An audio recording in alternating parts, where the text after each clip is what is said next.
लिखा हुआ है put the correct auxiliary verb. आपको समझना ये है सबसे पहले कि ऑक्सिलरी वर्ब क्या होती है। तो देखो अगर अपन इसको ध्यान से देखें तो ऑक्सी नजर आ रहा है आपको, ऑक्सी और लियरी। अधिकतर लोग इसको ऑक्सिलरी पढ़ देते हैं, पर इसको ऑक्सिलरी नहीं पढ़ना है, इसको पढ़ना है ऑक्सिलियरी। ठीक है, अगर अपन इसको ऑक्सिलियरी पढ़ते हैं तो अपन इसकी स्पेलिंग कभी गलत नहीं करेंगे, क्योंकि देखो अगर अपन इसको ध्यान से देखें तो ऑक्सी और लियरी लिखा हुआ है, तो आप इसको क्या ऑक्सिलियरी ही पढ़ना। ऑक्सिलियरी पढ़ेंगे तो आपकी स्पेलिंग कभी मिस्टेक इससे इसमें नहीं होगी। तो ऑक्सिलियरी, अब देखिए ऑक्सी का मतलब क्या होता है। ऑक्सी का मतलब होता है टू सपोर्ट। ऑक्सी का मतलब क्या होता है, टू सपोर्ट, यानी कि हेल्प करना, किसी को सपोर्ट करना। इसीलिए ऑक्सिलियरी को क्या कहा गया है, सपोर्टिंग वर्ब, यानी कि हेल्पिंग वर्ब। मैं यहां पर हेल्पिंग वर्ब भी लिख सकता था कि fill put the correct helping verb, पर हेल्पिंग वर्ब आप सब लोगों को पहले से पता है, तो कभी कभी उसका चेंज करके नाम भी आ जाता है। तो put the correct auxiliary verb, यानी कि आपको ऑक्सिलरी वर्ब फिल करनी है इन खाली स्थानों में। तो ऑक्सिलरी वर्ब सब समझ में आया। अब देखिए लिखा है आई, क्वेश्चन नंबर फर्स्ट की बात करते हैं। लिखा हुआ है I paid my fee before the last working day. अब इसको अपन दो तरीके से सॉल्व कर सकते हैं। या तो अपन ये देख सकते हैं कि इसमें मेन वर्ब आई है और मेन वर्ब का कौन सा फॉर्म आया है। तो पहले तो अपन ये देख सकते हैं कि इसमें या तो ये V1 हो सकता है, V1 नहीं है, या तो ये V3 है, या फिर ये V2 है। V1 इसका क्या होता है, PAY पे होता है ना, पे माने भुगतान करना, ठीक है ना, सबमिट करना, भुगतान करना, फी जमा करने के लिए यूज करते हैं अपन। अब इसमें या तो अपन इसको ऐसे देख लें, और अगर ऐसे नहीं देख सकते तो ऐसे क्वेश्चंस को आप एलिमिनेशन मेथड डालिए। एलिमिनेशन मेथड क्या होता है, एलिमिनेशन मेथड का मतलब होता है आप उसको एलिमिनेट करिए, मतलब क्वेश्चन में जो ऑप्शन दिए गए हैं उन ऑप्शंस को आप हटाना सीखिए, कि जैसे ये तो आएगा नहीं, या फिर ये नहीं आएगा, ये आ जाएगा। तो देखो आपको दोनों तरीके बता देते हैं। तो पहले कहोगे लास्ट वर्किंग डे, ये लास्ट वर्किंग डे की बात हो रही है, मतलब पिछला कार्य करने वाला दिन, जो पिछले कार्य है ना, लास्ट नाइट, लास्ट क्लास है ना, लास्ट क्लास में जो अपने पढ़ा था उसको कंटिन्यू करते हैं, लास्ट क्लास। अब लास्ट क्लास चाहे संडे को रही हो या फिर सैटरडे को रही हो, उसको लास्ट क्लास बोलते हैं। तो वही लास्ट वर्किंग डे, यानी कि अगर मंडे को अपन बात कर रहे हैं तो लास्ट वर्किंग डे कौन सा हो जाएगा, सैटरडे, है ना। तो लास्ट वर्किंग डे यानी कि बीता हुआ समय, लास्ट वर्किंग डे तो बीता हुआ समय होता है, और बीता हुआ समय उसको अपन कौन से टेंस में रखते हैं, पास्ट में रखेंगे। जो समय बीत गया है उसको प्रेजेंट में तो रख नहीं सकते ना, उसको अपन फ्यूचर में रख सकते हैं, तो कहां में रखेंगे, पास्ट में। तो देखिए ये तो प्रेजेंट है, तो ये तो आएगा नहीं, क्योंकि ये प्रेजेंट परफेक्ट है ना, तो प्रेजेंट तो आता नहीं है। अब देखिए अगर अपन ये सोचेंगे भाई इसमें वर्ब लगा दें, तो वर्ब इसलिए नहीं आएगा क्योंकि आपको पता है वर्ब के साथ अपन क्या लगाते हैं, मेन वर्ब में आईएनजी लगाते हैं। तो देखिए यहां पर आपको लग रहा होगा कि सर वर्किंग लिखा हुआ है, नहीं भाई, यहां देखिए मेन वर्ब में लगाते हैं तो वर्ब नहीं आएगा, तो क्या आ जाएगा यहाँ पर, हेड आ जाएगा। देखिए वर्ब अपना एलिमिनेट हो गया है, हेड एलिमिनेट हो गया है। अब आपका सही आंसर क्या बचा, हेड। सेकंड क्वेश्चन की बात करते हैं। द बर्ड्स, साफ साफ लिखा हुआ है फ्लाइंग। एक तरफ से समझते चलना है, कोई दिक्कत है आप मेरे को समझना जरा बताते चलना, ठीक है ना। द बर्ड्स फ्लाइंग लिखा हुआ है तो हैव तो आएगा नहीं, क्योंकि हैव आता है तो हैव के साथ मेन वर्ब का थर्ड फॉर्म आता है, और यहां पर थर्ड फॉर्म नहीं है, मेन वर्ब का कौन सा फॉर्म है, आईएनजी फॉर्म। कुछ लोग इसको क्या बोलते हैं, कुछ लोग इसको फोर्थ फॉर्म भी बोल देते हैं, तो कोई दिक्कत नहीं है। तो और यहां पर अपन वॉज क्यों नहीं लगा रहे हैं, क्योंकि बर्ड्स लिखा हुआ है ना, पक्षियों की बात हो रही है, ज्यादा पक्षी है, मोर देन वन है, तो मोर देन वन अगर बर्ड्स हैं तो यहां पर अपन क्या लगाएंगे, आर आ जाएगा। क्या हो जाएगा, द बर्ड्स आर फ्लाइंग। यहां तक समझ में आया। देखिए फिर अपन चलते हैं नेक्स्ट क्वेश्चन नंबर थर्ड की तरफ। क्वेश्चन नंबर थर्ड में क्या करना है, ही नॉट नो माई एड्रेस।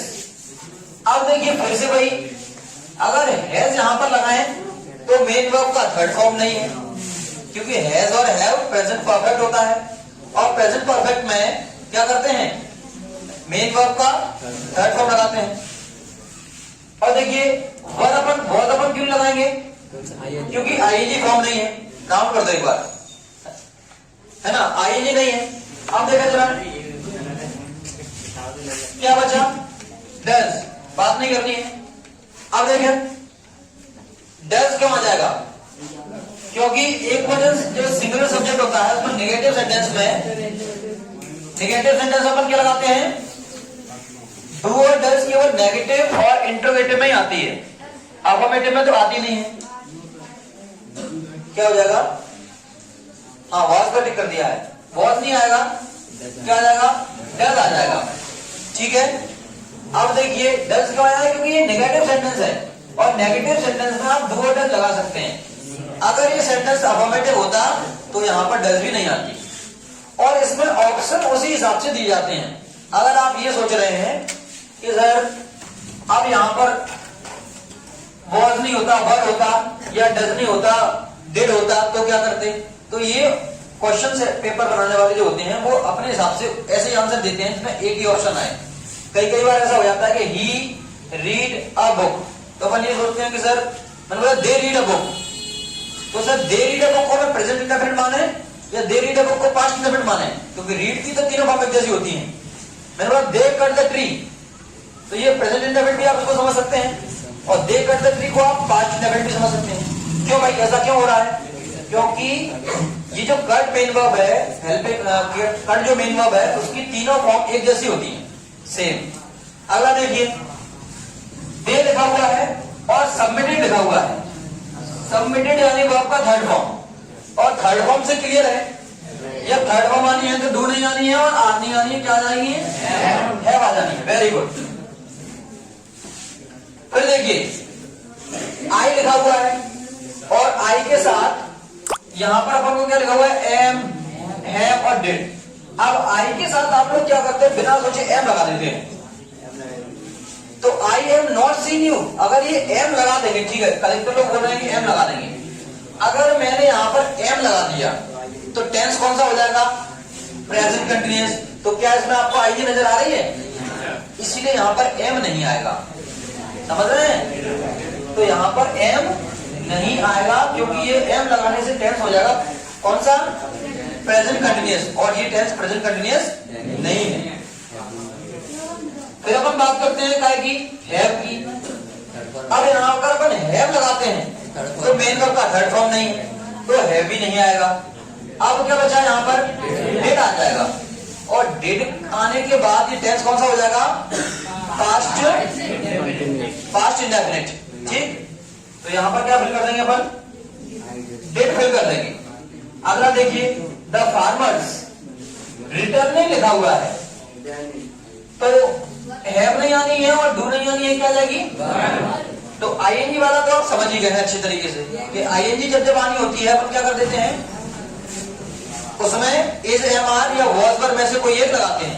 ठीक है ना, डाउन कर दो जरा, माई ब्रदर आगे आगे कर देना। और देखें माई ब्रदर, अब इसमें लिखा हुआ है नॉट एग्री। अब एग्री तो वर्ब का फर्स्ट फॉर्म है, और वर्ब का अगर फर्स्ट फॉर्म है तो यहां पर हैज तो आएगा नहीं, क्योंकि हैज जब आता है तो मेन वर्ब का थर्ड फॉर्म आना चाहिए। और माय ब्रदर में ऐसा भी नहीं है, सुनिए जरा समझिए, माय ब्रदर में ऐसा भी नहीं है कि ज्यादा ब्रदर्स हो, तो डू भी नहीं आना है, क्योंकि ये प्लूरल सब्जेक्ट के साथ आना है। तो ऑप्शन क्या बचा है, डज आ जाएगा। अगला देखिए शी लिखा हुआ है, सी यानी कि सिंगल सब्जेक्ट, और नॉट रीड यहां पर क्या जाना है, डज, और ऊपर वाले में क्या आना है, वर। अब देखिए शी लिखा हुआ है, अब आपको दो चीज समझनी है, जरा ध्यान से समझना। जब जब कोई सेंटेंस में आपको येट नजर आ जाए, ये YET येट जो लिखा हुआ नजर आ रहा है ना, येट का मतलब ये है अभी तक। येट का प्रयोग अभी तक के सेंस में करते हैं, यानी कि अभी तक, अभी तक के अर्थ में येट का प्रयोग करते हैं। अब देखिए जरा और ये जो यट का प्रयोग है अभी तक के अर्थ में केवल प्रेजेंट परफेक्ट टेंस में करते हैं। कौन से टेंस में करते हैं? प्रेजेंट परफेक्ट टेंस में करते हैं। तो ये जो आपको यट नजर आ रहा है ना, तो या तो आप ऐसे समझ जाइए कि यट लिखा हुआ है, आप सीधा प्रेजेंट परफेक्ट पे कर देंगे। तो यहां पर क्या कर देंगे? हैज लगा देंगे। और अगर आप ऐसे नहीं समझ पा रहे हैं, इट से आप कभी मिले नहीं हो, पहली बार अगर यट से आप मिल रहे हैं, यदि आप यट से पहली बार मिल रहे हैं तो क्या करेंगे? फिर अपन वही जो करते आ रहे हैं कि सी के साथ अपन डू लगा नहीं सकते और वॉज पर इसलिए लगा रहे हैं क्योंकि आईएनजी नहीं है, तो वॉज नहीं आएगी। तो क्या बचा? हैज अपने आप। दोनों ही तरीके हैं, दोनों ही तरीके बेस्ट है अपने आप में। लेकिन अगर आप ये याद रखते हैं कि यट का प्रयोग अभी तक के अर्थ में केवल प्रेजेंट परफेक्ट टेंस में किया जाता है, तो ये ज्यादा बेटर है। ठीक। अगला देखिए, मदर। सबका सही निकला होगा, किसी का भी गलत नहीं होगा, क्योंकि आईएनजी लगा हुआ है तो हैज नहीं आना, हैज नहीं आना, एज आ जाएगा। तो इसमें एज आ जाएगी और इसमें हैज आनी है। अगला क्वेश्चन देखिए, माय फ्रेंड। माय फ्रेंड के बाद क्या हो जाएगा? वेटिंग लिखा हुआ है, तो हेड नहीं आनी है, वॉज आ सकती है और आर आ सकती है, पर माय फ्रेंड ज्यादा तो है नहीं है, तो आर भी नहीं आनी है। क्या हो जाएगा? वॉज आ जाएगा। वाज नहीं होता, वॉज होता है। Was were. ठीक। अगले क्वेश्चन का है क्वेश्चन नंबर 11। सारे क्वेश्चन सरल हैं। I not show the letter to anyone. तो नॉट का है आना नहीं है और एम आना नहीं है, क्योंकि आईएनजी नहीं है, तो एम थर्ड फॉर्म नहीं है, तो क्या हो जाएगा? डिड। I did not. और डिड का भी सेम वही कॉन्सेप्ट है जो कॉन्सेप्ट अपना प्रेजेंट इंडेफिनिट में फॉलो होता है, डू और डज के साथ। अगर सेंटेंस अफर्मेटिव है तो वहां पर अपन डू और डज का इस्तेमाल नहीं करते हैं, एस या ईएस का यूज करते हैं। Right. Same to same rule follow करते हैं अपन पास्ट इंडेफिनिट में। डिड का भी वही कॉन्सेप्ट है कि अगर आपका सेंटेंस अफर्मेटिव है तो आप वहां पर डिड न लगाते हुए वर्ब का सेकंड फॉर्म लगाएंगे।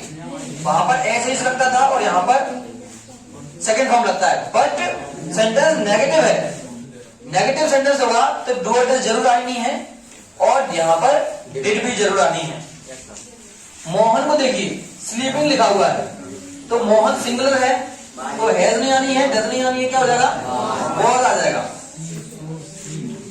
अब ही लिखा हुआ है, तो देखिए आईएनजी तो है नहीं है, तो इज नहीं आना है और हैज नहीं है क्योंकि थर्ड फॉर्म नहीं है, क्या हो जाएगा? डज। और लास्ट सेकंड लास्ट देखिए, ही लिखा हुआ है, तो देखिए आपने कभी बी के साथ डू बीन सुना है? तो डू बीन तो होता नहीं है, या तो हैज बीन होता है या हैव बीन होता है। अब ही तो सिंगुलर है तो हैव भी नहीं आना है, क्या हो जाना है? Has been. और last question, a dog not